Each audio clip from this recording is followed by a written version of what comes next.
Welcome back to another segment on Gems Podcast. This is going to be a fire pill episode. So, I'm going to be chatting with Evelyn Barnes, and let me tell you a little bit more about this amazing woman. So, Evelyn was born and raised in Memphis, Tennessee, and married her high school sweetheart at the age of 18. And yes, they are still married. She is a self proclaimed introvert turned ambivert. Sorry, y'all, I butchered that. And enjoys helping others. Evelyn has been involved in community work since she arrived in Denver, ranging in participation from the high school PTA board to being president of her neighborhood organization. Connecting people to resources has been a passion of Evelyn's for years, and she sees her debut book and podcast as an extension to her service to others. It is her sincere prayer that the reader of the stories in Beautiful, I Am Colored, and will find hope, faith, and inspiration. And I love that because I'm an author. So it's always amazing to connect with other authors and other creators who are out here in the world doing amazing things on the forefront as well as behind the scenes. So without further ado, let's welcome Evelyn Barnes. Thank you so much, Genesis. It's a pleasure to be here. My pleasure, Evelyn. And thank you for just sharing and holding space as we dive into this fruitful conversation. And disclaimer to the audience, we are recording from our setting. So if you hear any noises in the background, it is because we are mamas and we're recording from the comfort of either a co-working space, our home, or etc. So just rock with us and enjoy this conversation. So Evelyn, I would love to have you connect with the audience in a fun and personal way. So there are two options you could choose from. We could do an icebreaker or a rapid fire 10 question game. What are you in the mood for? I typically go the icebreaker route, so I want to switch it up. Let's do the rapid fire. Keep it fun. Okay, so we're playing rapid fire with Evelyn and Genesis. Do do do do do do. Question numero uno. Since you've been married since 18, what is a marriage tip you would like to share? Ooh, um, don't be afraid to tell hard truths to one another. So for example, a hard truth would be, as you're getting older, I notice hair like in the ear canal area, and that needs to be taken care of. So just tell the truth, even if it hurts a little bit or hurts the feelings. I've just always erred on the side of being honest, and having open dialogue and communication for sure. Love that. So, honesty and open lines of communication. That's Hmm. great because I think no matter if you're just starting out in marriage or you've been in a seasoned marriage, everyone could gravitate to that. Question two, favorite color. Green. Question three, if you could have any person on your podcast, who would it be? If I could, it would be my dad. Yes, I can resonate. Is your dad still living or did he pass? Mm-mm. No, my dad was killed by the time I was 4, so I never had the privilege of getting to know him. So that has been a desire that cannot be fulfilled in this lifetime, but definitely if I could, that would be the guest. I'm sorry for your loss and having witnessed and gone through that at the young age of 4. I can't even imagine. That's Um, okay. Healing takes place, and yes. it's okay. And thank you for that. And Yeah. condolences to you as well, because I do listen to your podcast, so I know you lost your dad during the pandemic, I believe, if I'm correct. And so condolences to you as well. Thank you so much. So I'm going to make this question 4. Same question, but is there a celebrity or a person that you admire that's doing incredible work, not just in the limelight, but behind the scenes that you would love to interview? Celebrity wise, I wouldn't say that I have a celebrity. I'm kind of not that type of chick, to be honest with you, where I kind of go fanatic Mhm. over certain people. But perhaps my favorite speaker slash motivational person is Lisa Nichols. Okay. So I've been following her for some time. So I would say Lisa Nichols. Okay. Good. I'm glad you picked someone because I wanted to challenge you because I love helping other ladies scale up and get outside of our comfort zone. So since you have been following Lisa Nichols for some time, Mhm. and you appreciate the work that she's doing, my challenge for you is to reach out to her, whether you're sliding in her DM or you're contacting her PR team and seeing if y'all could potentially do a collaboration together, because I'm all about shooting your shot, Mm. because you have nothing to lose. So if they do respond, then you get to have that conversation and see how you could add value to each other, because that's what collaboration is about, is adding value to each other, not just a one-sided thing, but a two-sided. No, I love that. That resonated with me deeply. So I appreciate that. Yeah. And then to just make sure that you accept the challenge, Hmm. I always tell people we need to put a date on it. So I will give you 2 weeks to complete this task, Okay. and you have to I screenshot love me it. when you have sent off the request. You have to screenshot me and send it in my DM or email, so I know that you have fully accepted the challenge and it's not lip service. Okay, that sounds good. I have 2 week deadline, right? Yep. Okay. Now put it in Chal your calendar. Challenge accepted. Question 5: what is your favorite book or movie? Oh, favorite book. Currently, I'm reading The Science of Getting Rich by Wallace Wattles. So I would say right now that's probably my favorite because I reread it often. And then the second question was what? Oh, Part book. part B. Yeah, either your favorite book or movie. So the Oh, movie. okay. Um, I did the book, but favorite movie is Brown Sugar. Ooh, that's a classic, y'all. I know. Question 6: favorite food. Geez, Louise. Pizza, I guess. Okay. We eat it a lot, so pizza. Question 7: being a mama. We all know that mamas wear multiple hats. Mhm. What is one tip that you would give a new mama or a seasoned mama? The one tip that I would give all moms, no matter, where you are in the lane of motherhood, is to allow yourself time for you. I think in talking with other friends who are also married, one of the things that moms have a tendency of doing is putting everyone first and putting themselves last. And it took me years to kind of work out of that myself, to learn more about who Evelyn is as the individual, outside of the role of motherhood. And that actually strengthens the bonds in your role as a mother. So take time for yourself. It's important. Amazing. Self-care is the best care. So question 8: what does Evelyn like to do for self-care?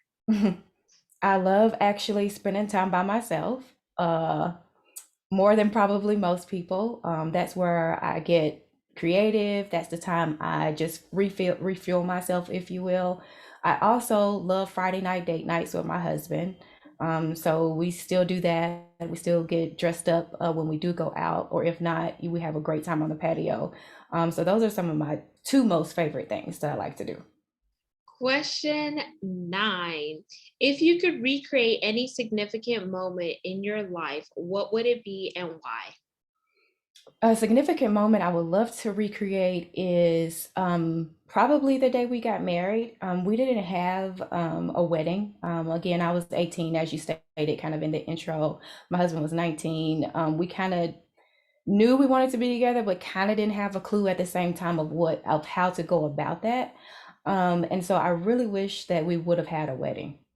And if Hmm. I could go back and do it over again, I would absolutely love to have a nice wedding and formal reception for sure. Okay, challenge 2, You y'all, for Evelyn. killing me already with these challenges. Oh my God. So, okay, have you hit a big wedding anniversary milestone, like 10 or 20 years? Because I don't know Uh, how old you are, and we it's don't okay. ask. Okay. Yeah, yeah. I know Southern, yeah, girl, but I don't even care. I embrace that stuff every day, all day. I'm 44 and I've been married for 26 years. So, yes, we've had some milestones already. Oh my gosh. Okay, so you just have 4 more years to go until you hit that big 30. So Hmm. for your 30th, you know what y'all could do? Y'all can have that wedding invite your family, his family. You could either have like an intimate setting where y'all have your immediate family and, some good food and drinks and good music. Or you can have a destination wedding if you don't want everybody to come and and that's the nice way of doing a wedding and saying, we love y'all, but some people won't be able to afford it, but then Right.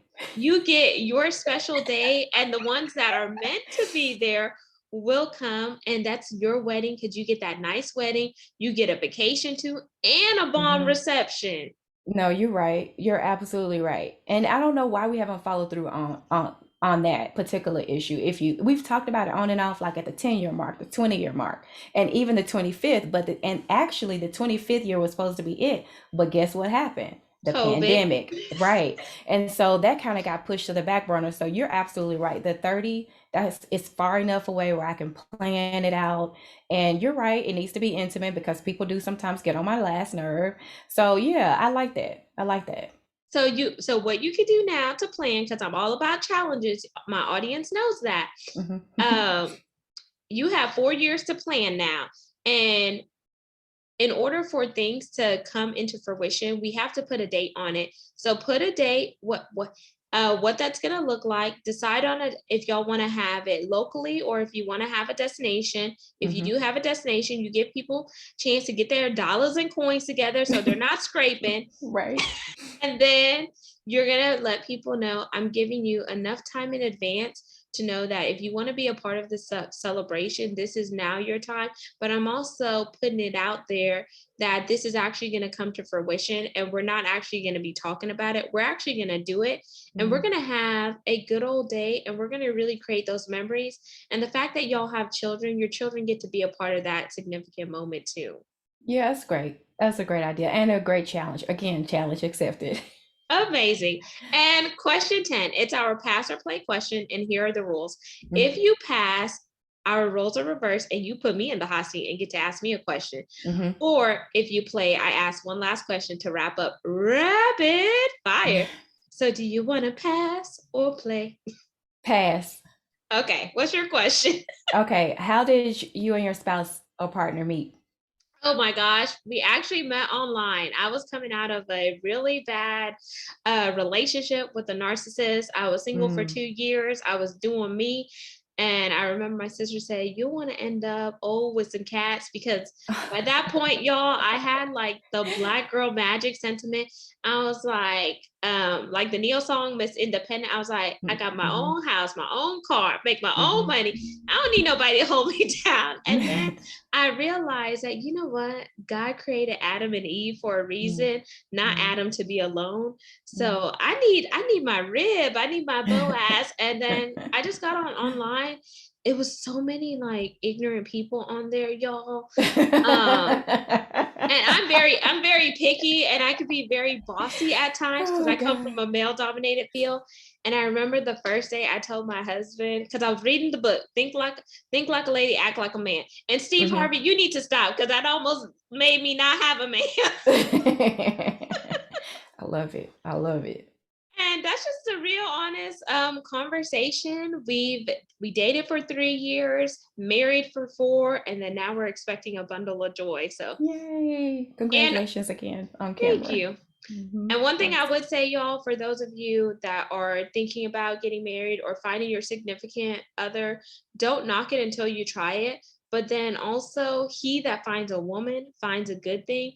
So don't just be the one to be the chaser. Make your partner, whether you're in a same sex or a different or a heterosexual relationship, do the work, because being together is a partnership and it's building each other up. So don't lose your sense of identity trying to please that person. Y'all are both individuals coming together to make the Mhm. relationship work. So that's one thing I would say. And we did go to Mhm. 12 weeks of premarital counseling before we even got married. Very And it smart. helped us learn more about each other. Very smart. Very Yeah. smart. So thank you for asking that question, because no one has asked that. Oh, you're very welcome. So now let's dive into the development stage. Mhm. And so whenever you're doing the work that you're doing, what led you to what you're doing now? Can you share a bit about your background so we Mhm. can understand and appreciate where you are now? Sure. So for several years, I was a stay-at-home mom. I'm a mom of four, two girls, two boys. Their ages now are 27, 24, 22, and will be 21 in the fall.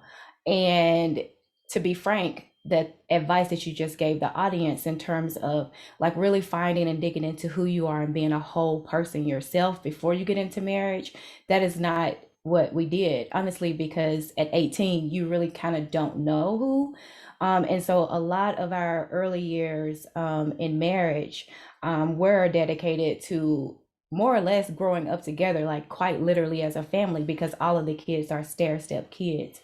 And so stay at home mom for quite some time and did the stay at home mom stuff. So washing everybody's clothes, cleaning all the time, room mom, field trip mom, PTA boards, things like that.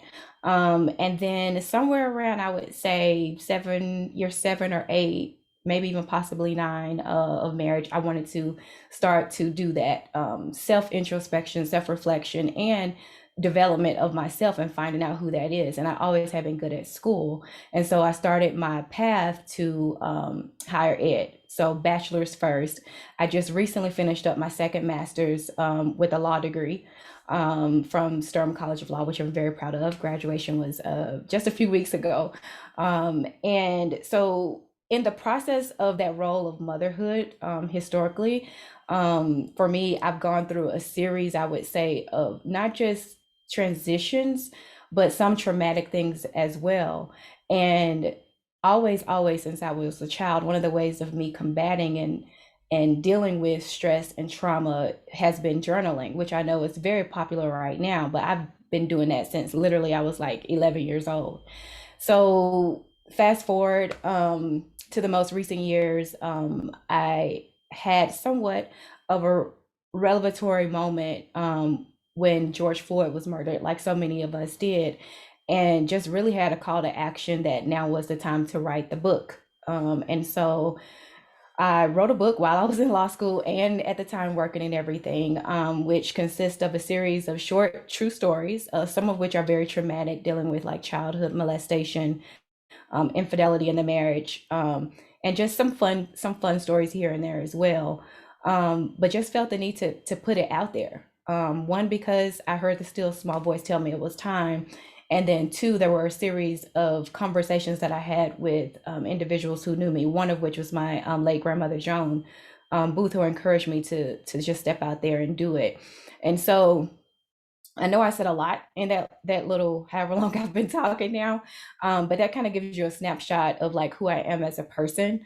But most recently, new self-published author, new podcaster, new graduate, and then we're kind of seeing what I'm going to do next as it pertains to all of that.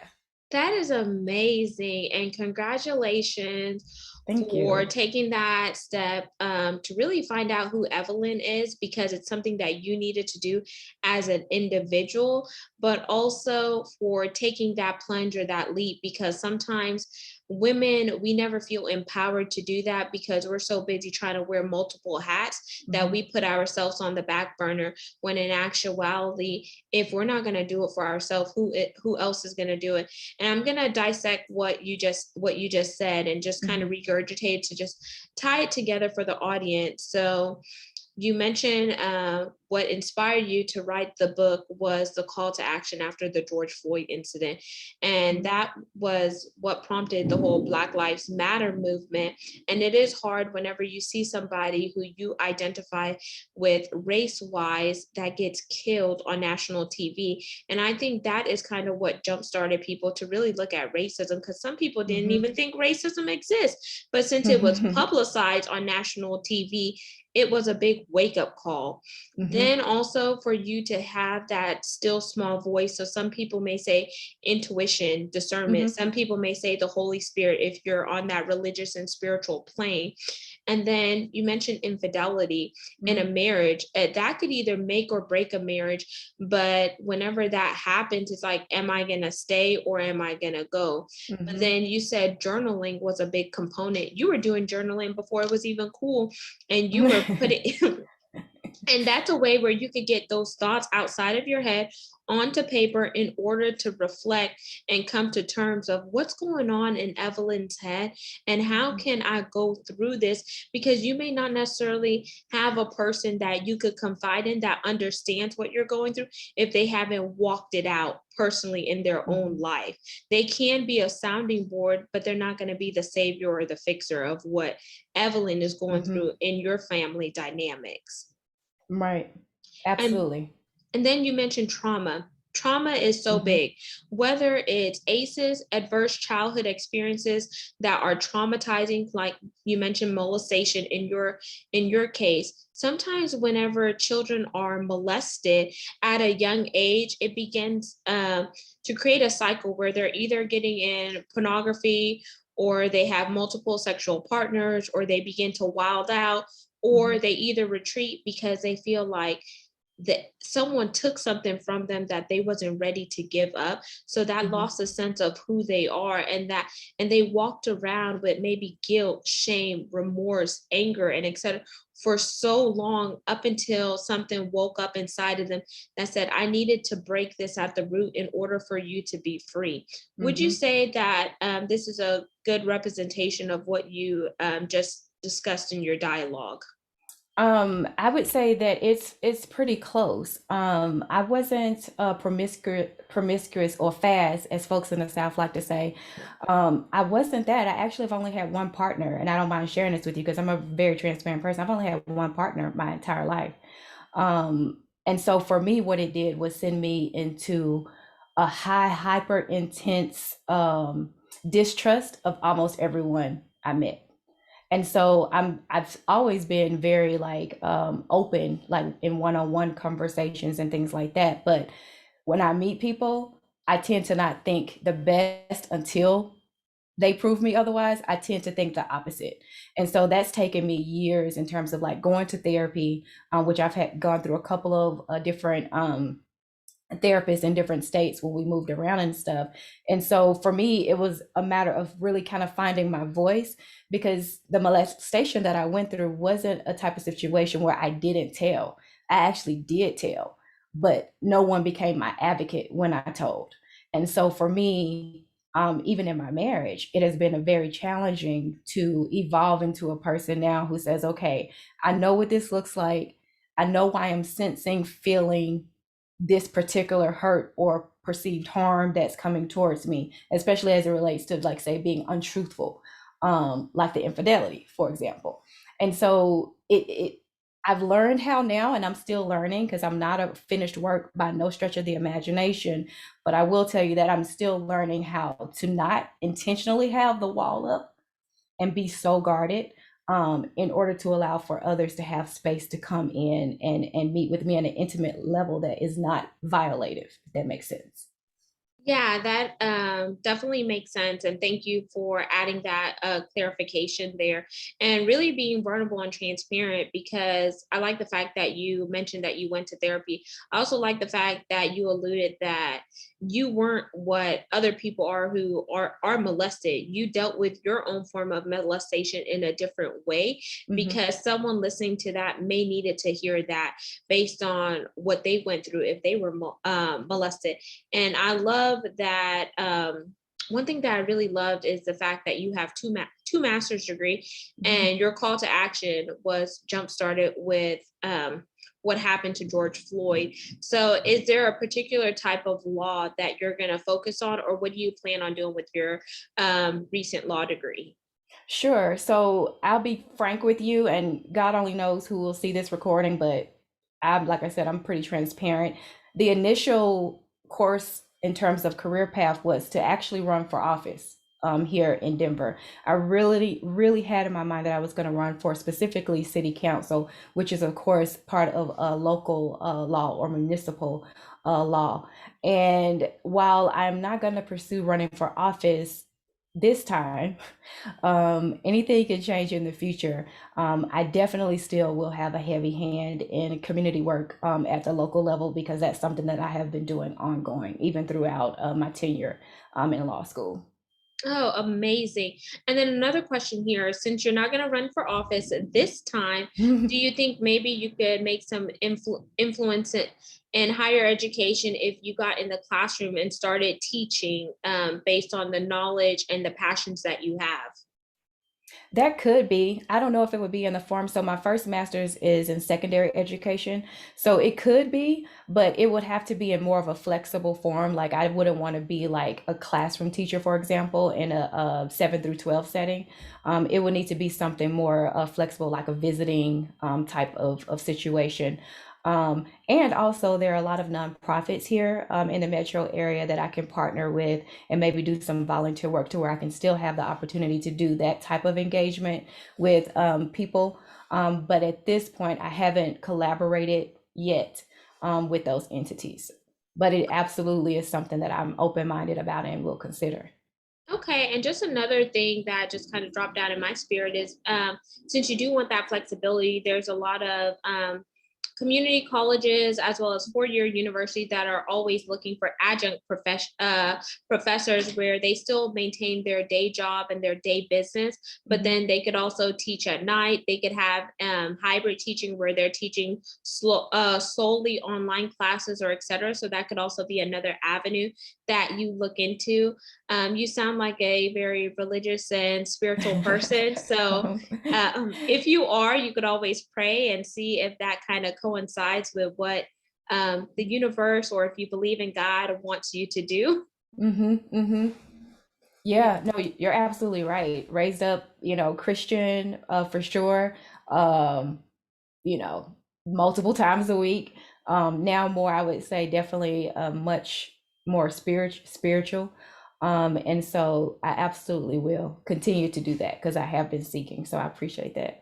My pleasure. And this is the first time you and I have actually talked. So, Mm-hmm. y'all, we did not do any prep work for this conversation. We're just letting this flow, coffee chat style. So, I just wanted to preface that to you out there listening so you could kind of understand why we're having this organic conversation. And, Evelyn, do you have Hmm. your book near you? Because I want you I to do. hold it up. Can you see Uh, that?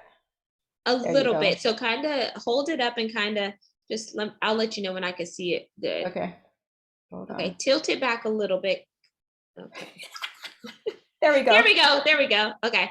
So talk about the cover of the book. Hmm. Let's unpack the intentionality because I know a cover can make or break the book, and a cover Hmm. is so important because it's what's going to drive someone to open the book. Because we know some people only judge a book by its cover, which is sad because it's the content that's inside the book. So the cover was actually in my imagination. And so I don't know if you can see it, but it's kind of almost like a crown on the head. So this is the image of like a head here. And the different colors were to symbolize somewhat like almost fire-like flames, which are connected to the thoughts, the multiple thoughts that we have in our brains. In the center of that is your heart, of course, that houses emotions. And so that is located in the center because a lot of what I went through was definitely heart-centered, if you will, on a number of fronts. And so that's the image. I didn't want it to be anything like, how can I say, an ethnicity or race identified in the actual face, because these are things that actually impact all of us, not just one particular group. And so the intentionality behind it kind of being blacked out was purposeful in that this book is intended for everyone, no matter who you are, what your background is.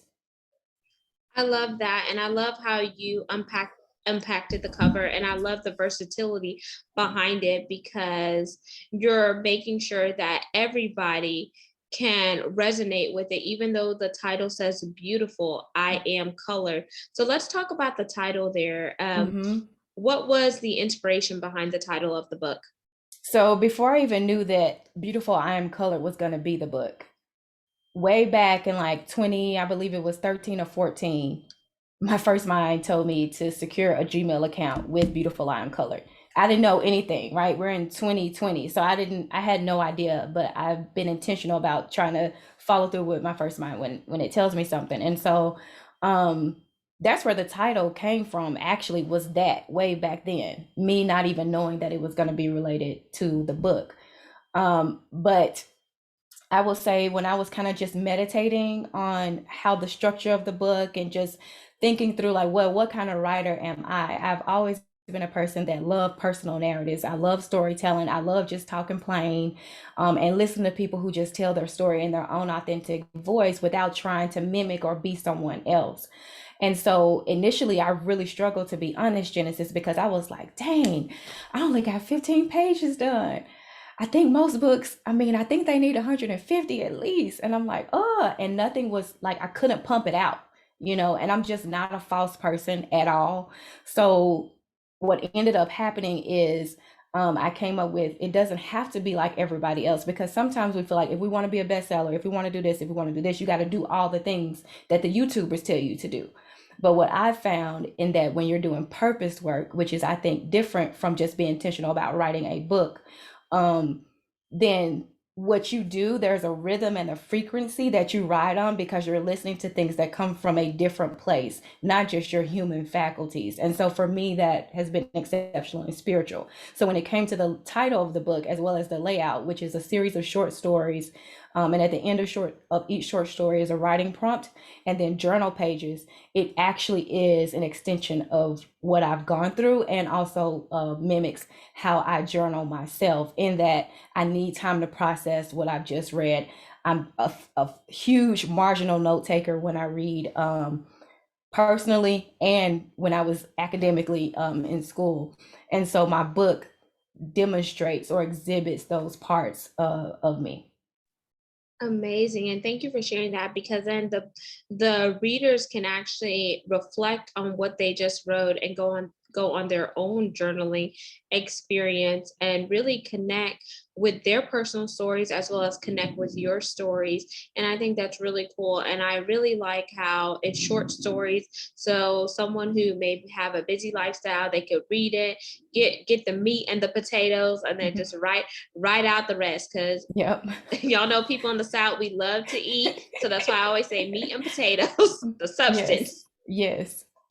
And Evelyn, I want to throw you an audible before we jump into the call to action. Is there Mhm. anything that we haven't shared or covered that you want to add, to really solidify what you and I have been discussing so far?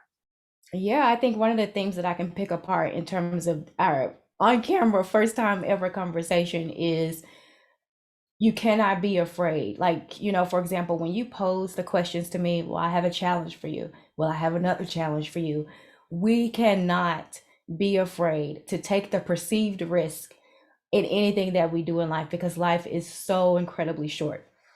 And so I think, if I could share one thing, is that if you have been kind of sitting on an idea, like I told Genesis before we came on here, like, podcast and camera setup, I don't really know what I'm doing, but guess what? I am doing it. Is it at the level of excellence that I know I'll get to? Probably not. But the point is that that action is the critical magical ingredient that allows other things to be magnetized towards you. And so I would just encourage people who are watching the show to go ahead and do it. Go ahead and do it. Just start. Just start. It's okay. Just start. Absolutely. And thank you for sharing that. And I'll just piggyback off that before the CTA. Y'all, I don't edit my show. Sometimes I don't even do pre-interviews with my guests because I like to have organic conversations. But I will preface my guests whenever, like Evelyn first joined in the meeting, I said, hey, even though I'm very structured based on my podcast guest form and my background, I just want you to be relaxed. I want you to know this is going to be a fun conversation, and we're just going to flow and see where this conversation leads us. Because even though my podcast is ranked high globally, I'm not trying to be the next podcaster that has all these accolades. I'm just trying to be Genesis Amaris Kemp and connect with people such as Evelyn Barnes and other people who are doing incredible things. And by having y'all support us, that's an extra bonus, because it's not the Genesis show. It's about all of us coming together to really promote the movement of content that is educational, inspirational, and motivational, while we also weave in diversity, equity, inclusion, and belonging. So thank you for sharing that, Evelyn. And I just Absolutely. 100% agree. Just do it. Just start. You have nothing to lose. Or as one of my solo episodes were, just shoot your shot. If you make Yes. it, you make it. If not, you could try to shoot it again. Mhm. So what's your call to action, Evelyn, for the audience today? Okay, so I already kind of gave part of it just now in your last question or last segment. But I absolutely would love to have you join me from time to time if you have time and engaging with me. One, you can do that through purchasing my book, which is available on my website at beautifuliamcolored.com, exclusively there for now. I'm not on Amazon yet. If the book and the hard copy thing is not what you dig, I totally get it. I also have created an ebook, which is also available on the website. And then finally, I know a lot of you these days may not want to read at all. You may just want to listen. Well, you can do that with me on my podcast. All of season one is me actually reading aloud my book and sharing some context with every story. So that's my call to action, group with what I said beforehand. Amazing. And I know you already plugged your website, but where do you hang out primarily on social media for those social butterflies out there? Instagram, almost 100%. So beautiful I am colored is the handle. Amazing. And Evelyn, I want to thank you so much for just coming in, coffee chat style, chopping it up, and just Yes. having a transparent conversation. For those of you that are listening and watching, this is available on 40 plus platforms. You could also see our video to this recording by going to our YouTube channel, which is GEMS, GEMS, with Genesis Amaris Kemp. And lastly, but not least, here's my remix to a song that is not my own. Where would I be without my supporters? You know, I only think about you. I want to thank you for your consistency on supporting the guests that I bring in into the podcast, the movement, and really just collaborating with us, because it does take a village in order for us to go places. So I always like to say, united we stand and divided we fall. And if you have any topics you want to hear, you have any suggestions, any comments, or etc., my DMs are open and my email is open. You can send your comments to gems with Genesis Amaris Kemp at gmail.com, or leave us a review on your favorite audio platform that you're listening to. Feedback is a gift, and I think we could all learn and grow together, because if you're not learning, you're not growing. So until the next guest, next segment, think about if you being a brand sponsor.